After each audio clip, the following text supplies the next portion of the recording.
कहाँ से आवेला लवंग बरिया, कहाँ से सुपारी बरियाए।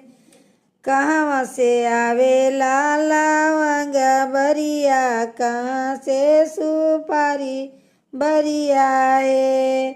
कहाँ से आइले तिलकारू, तिलक ले ले खाड़ भैले हो।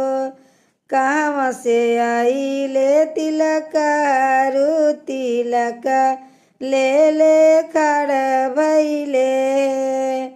पूरब से आवेला लवंग बरिया, पश्चिम सुपारी बरिया है। पूर्व से आवेला लवंग बरिया, पश्चिम सुपारी बरिया हो।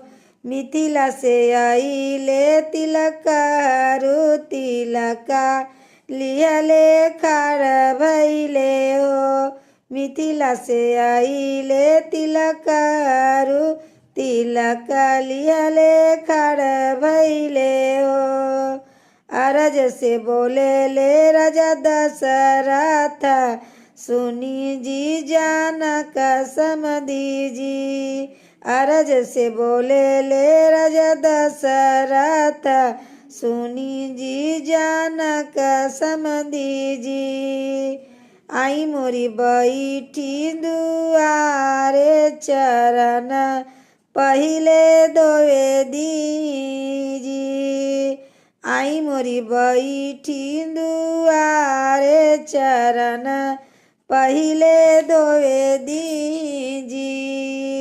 विनती से बोले ले जनक समधी, सुनिए दशरथ समधी जी।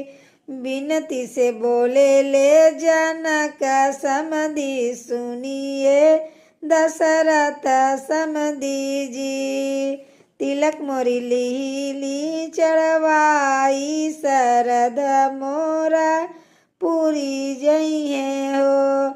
तिलक मोरी ली चढ़वाई, शरद मोरा पूरी जइहे हो। जब चौका बैठले राजा रामचंद्र, तिलक आंगन चढ़े लागल हो।